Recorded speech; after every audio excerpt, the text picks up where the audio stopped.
제가 이 자리에 나온 것은 최근에 저희 명필님이 제작한 마당을 나온 암탉이라는 한국 장편 애니메이션의 어떻게 보면 미술에 관한, 디자인에 관한 말씀을 드리려고 나왔습니다.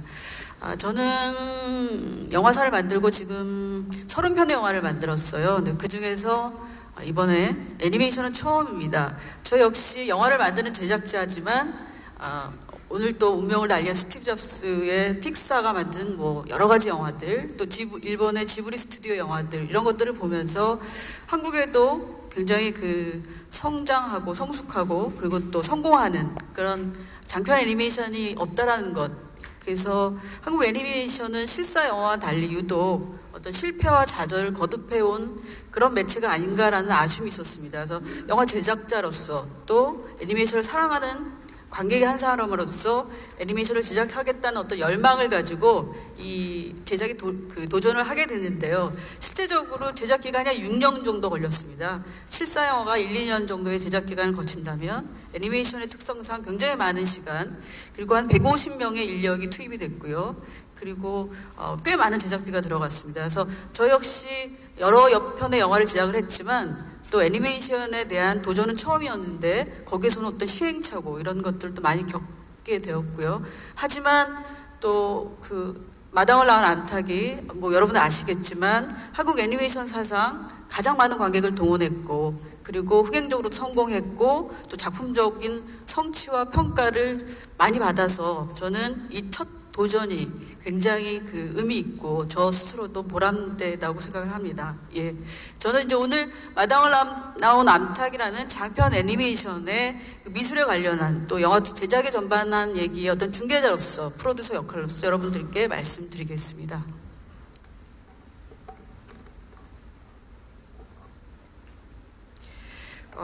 이 영화는 뭐 여기 보신 분들도 계시겠지만 그 양계장에서 알만 낳는 난종령 암탉 잎사귀, 자기 스스로 알을 품어보고 새끼로 부화해서 엄마가 되겠다는 소망을 갖고 양계장을 탈출해서 그 대자연의 여러 가지 그 어드벤처, 모험 이런 것들 겪으면서 성장해가는 이야기입니다. 근데 얼핏 보면 헐리우드 애니메이션의 스토리텔링하고는 굉장히 사뭇 다릅니다. 마지막에 가면 애니메이션답지 않게 주인공이 자기 희생을 통해서 죽음을 맞게 되기도 하고요. 그리고 그 성공이라는 것이 어떻게 보면 그 미국식 성공이 아니라 그 한국적 상황, 그리고 그 뭐랄까 함께 배려하고 그리고 그 사랑하는 사이에서 자기의 꿈을 이루고자 하는 그런 이제 뭐랄까 좀 더 미국식 그 이야기하고는 굉장히 많이 다른 틀을 갖고 있는데요. 그런 이야기다 보니까 여기에 가장 걸맞는 그 미술적 컨셉은 무엇일까라는 고민을 많이 했습니다. 그래서 뭐랄까 그동안에 이제 픽사의 뭐 3D 애니메이션들 그리고 지브리 스튜디오 애니메이션들랑 굉장히 다른 개성을 가지고 이 영화를 만드는 것이 이제 그 새롭게 도전하는 한국 장편 애니메이션의 특성에 맞겠다는 생각을 해서 그 컨셉을 잡았는데요. 여기 보면 동양화의 특징을 살린 한국적 개성의 애니메이션을 만들겠다는 생각을 했습니다. 한국의 대자연이 이 영화에 보면은 나오고 또 사계절이 등장을 합니다. 그리고 여기 등장하는 그 동물들도 한국 자연에서 흔히 볼 수 있는 그런 것들이고 해서 그런 컨셉을 잡았습니다. 그래서 95년에 토이스토리가 세계 최초의 3D 애니메이션이 나왔는데 저희가 이 영화를 제작했을 때는 2005년이었거든요. 출발이요. 근데 그때 하필이면 저희는 그 2D 애니메이션으로 만드는 것이 이 이야기에 가장 적합한 미술적 컨셉이 아닌가라는 생각을 하게 됐죠. 그래서 물론 굉장히 고전적으로 2D 셀 애니메이션 방식으로 할 수 있겠지만 그러다 보면 지나치게 유아용을 위한 애니메이션이라던가 또는 플랫한 느낌 그리고 어떤 동적인 느낌 같은 것들이 많이 부족하다는 생각을 해서 디지털 작업을 병행했습니다. 그래서 제작 포맷은 2D 디지셀 애니메이션이고 그리고 컨셉은 동양화의 개성을 살린 우리만의 한국 애니메이션을 만들어 보겠다는 생각을 하게 됐습니다. 이 비주얼은 아마 이 영화의 특성을 가장 상징적으로 보여줄 수 있는 것 같아요. 영화의 한 초입부에 등장하는 장면인데요. 양계장을 탈출해서 가까스로 그 자기 이종의 아기인 청둥오리하고 그 길을 떠나는 장면의 출발인데요. 여기 나오는 이 자연의 모습이라던가 이 캐릭터들이 지금 말씀드린 어떤 컨셉하고 부합되는 이미지가 아닌가 해서 제가 이렇게 보여드리고 있습니다. 예. 그 애니메이션에 있어서 가장 중요한 것이 캐릭터 디자인과 또 배경 디자인과 컬러 디자인이라고 할 수 있는데, 먼저 마당을 낳은 암탉의 캐릭터 디자인에 대해서 말씀드리겠습니다. 저희가 이제 캐릭터 디자인을 하면서 가장 목표로 삼았던 것은 한국적 캐릭터를 만들자는 거였습니다. 그래서 예를 들면 미키마우스라던가 또는 아기공룡 둘리에서 보여주는 그런 그 정통적인 카툰 애니메이션의 방식을 배제하고, 그리고 되도록이면 동물이 등장하지만 사실적인 캐릭터를 추구하자는 생각을 했습니다. 그러니까 예를 들면 헐리우드 애니메이션의 동물들은 날개를 굉장히 손이나 팔처럼 자유롭게 사용을 한다거나 사람처럼 그 네 다리가 아니고 두 다리를 활용해서 뛴다거나 하는 것들인데, 마당을 낳은 암탉에서의 그 조류의 날개들은 반의나에 설정을 했습니다. 그래서 예를 들면 끈을 풀어야 되는데 날개를 손으로 의인화해서 푸는 것이 아니라 부리로 끈을 쫓는다거나 이런 식의 뭐랄까 반의인화라고 저는 이제 그렇게 표현을 하는데요. 그런 식으로 설정을 했고, 그리고 미국식 애니메이션에 나오는 동물들보다의 과장 같은 것들을 조금 더 배제하다라는 그런 설정을 했습니다. 그리고 이 영화의 주인공인 암탉 잎삭은 굉장히 도전을 두려워하지 않고, 그리고 어떤 현실에 순응하지 않는 그런 이제 인물로 그려지는데요. 그러다 보니까 굉장히 귀엽고 사랑스러운 그런 이제 모습을 드러내게 하는 곡선 디자인보다는 직선을 많이 선택을 했습니다. 그래서 참고로 이제 캐릭터 디자인을 하면서 미술팀은 기마 유종민의 벽화인 스키타의 벽화 이런 것들에서 주는 어떤 동적인 느낌, 직선적인 느낌 이런 것들을 많이 그 캐릭터에 반영을 했습니다. 그래서 여기 보면 주인공 암탉의 캐릭터 변화, 그리고 또 여기 등장하는 한국에서 흔히 볼 수 있는 청둥오리라던가 수달이라던가 이런 이제 캐릭터들 디자인하신 것을 보실 수 있을 겁니다. 그래서 여기 이제 캐릭터 디자인의 프로덕션 초기에는 굉장히 사실적인 암탉에서 출발했죠. 사실적인 암탉과 사실적인 청둥오리에 출발해서 점점 이제 그 애니메이션의 특징을 살리다 보니까 머리가 커지고, 그리고 좀 더 귀여운 모습, 그리고 조금 더 인간의 모습을 닮아가는 그런 것들을 구현을 하고 있습니다. 그래서 그 초기에는 굉장히 사실적인 것에서 출발해서 중기에는 저런 이제 단계를 거쳤고요. 최종적으로는 과감하게 곡선의 이미지보다는 직선의 이미지를 선택해서 그 마지막 여러분들이 또 극장에서 보셨던 그 암탉의 캐릭터를 보실 수 있습니다. 별로 귀엽진 않죠.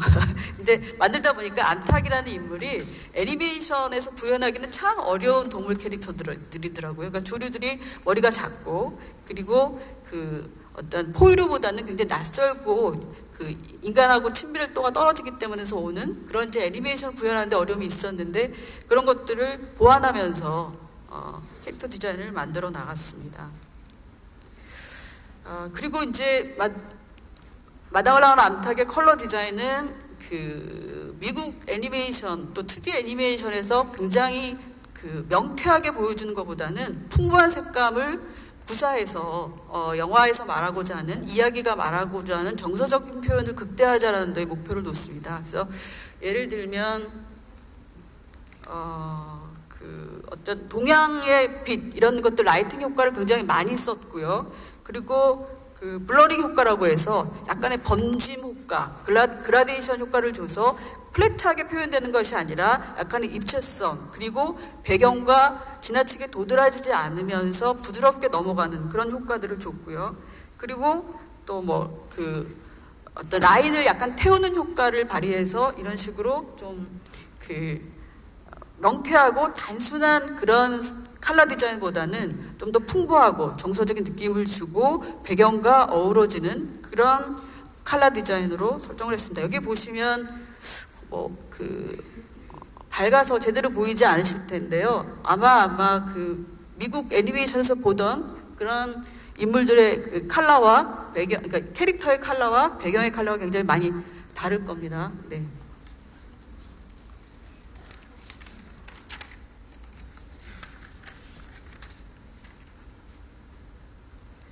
그리고 저희가 그 배경 디자인에 있어서는 처음에 출발을 굉장히 이번에 한번 그 용감하게 동양화의 학법을 제대로 애니메이션에서 보여주자라는 생각으로 목표를 잡았습니다. 그래서 보통은 이제 그 헐리우드 애니메이션의 배경이 굉장히 사실성을 극대화해서, 그래서 그 어떤 동일시를 준다면 이 마당을 난 암탉에서는 우리가 흔히 볼 수 있는 어떤 동양화의 느낌, 그리고 그 흔히 일러스트레이션 책에서 보는 그런 느낌들을 많이 살리자고 생각을 했습니다. 그래서 마당을 난 암탉이 이례적으로 그 연필 대생 레이아웃 작업을 추가를 했습니다. 그래서 연필 대생을 먼저 하고 그것을 스캔해서 컴퓨터에 넣어서 다시 색깔을 입히는 작업을 추가로 했고요. 그것이 아마 영화를 보시면 미국이나 일본 애니메이션이랑 다른 그런 배경의 느낌을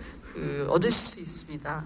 그리고 뭐랄까 좀 그런 정서적으로 풍부한 느낌, 그리고 플랫한 느낌을 배제하기 위해서 여러분 미술적으로 아시면 공기 원근법을 강조해서 그런 것들을 최대한 보여주는 방식을 선택을 했고요. 그리고 이 영화에서의 주된 그 배경인 한국의 그 천연기념물 524호로 지정된 우포늪과 그리고 대자연과 그리고 한국에서만 볼 수 있는 동식물들을 굉장히 그 생태를 관찰하고 열심히 스케치해서 리얼리티를 살린 쪽으로 디자인이 되었습니다. 일단 둥지 주변의 것들을 저렇게 연필 대생을 먼저 굉장히 정교하게 한다거나, 또 한국의 대자연을 이렇게 연필로 제대로 그려낸 다음에 거기에 색깔을 입히는 작업들을 했다고 말씀드릴 수 있을 것 같습니다. 그래서 여기 보면 한국의 여름, 봄, 또 가을, 겨울의 모습들이 등장을 하고요. 이것이 극장에서 보시게 되면 물론 캐릭터뿐만 아니라 이 배경 디자인에서 오는 어떤 스펙타클, 그리고 차별화가 아마 이것이 또 특히 미국 애니메이션하고는 다른 모습들이 아닌가라는 생각을 하고 있습니다.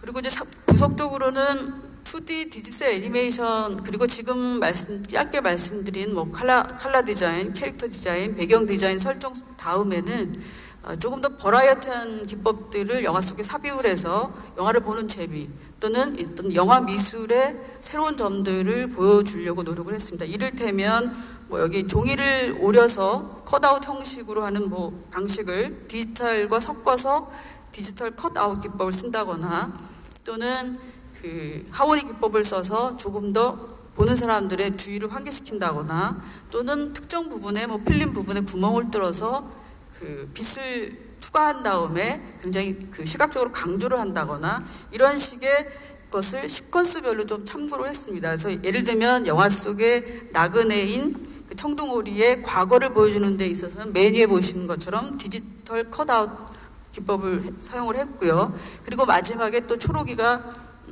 그 레이싱 장면에서 스퍼트를 낼 때는 이런 식의 하모니 기법을 써서 굉장히 거칠고, 그리고 이전의 움직임과는 다른 방법들을 또 사용을 했고요. 그리고 이 영화에서 악의 존재인 쪽제비의 눈빛 같은 것은 투과감 기법을 사용해서 그의 강렬한 눈빛들을 좀 강조한다던가, 이런 방식들을 사용을 했습니다.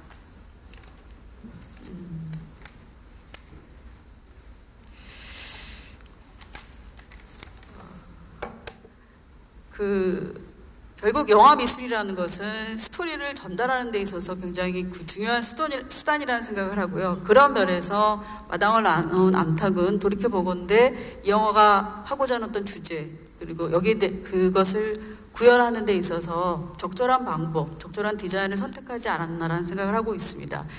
지금 마당을 나눈 암탉은 현재까지 한국에서 상영 중에 있고요. 그리고 이제 얼마 전에는 한국 애니메이션 처음으로 중국에서 대규모로 개봉을 했습니다. 그래서 아마 중국에서는 한국 애니메이션이 굉장히 낯설고 그리고 이질적으로 느껴질 텐데요. 이번 또 이런 경우를 통해서 한국 애니메이션의 캐릭터, 한국 애니메이션의 그 미술적 특성들을 또 해외에서도 많이 접할 수 있는 기회가 됐으면 바람이고요. 그리고 이후에도 저는 이 마당을 난 암탉이라는 장편 애니메이션에서 그치지 않고 TV 시리즈라던가 다른 이제 그 부가 사업들을 통해서 이 영화가 성취했던 미술적 작업들, 캐릭터 이런 것들을 좀 더 발전시키려는 계획을 갖고 있습니다. 네. 저는 이상 발표하겠습니다. 감사합니다.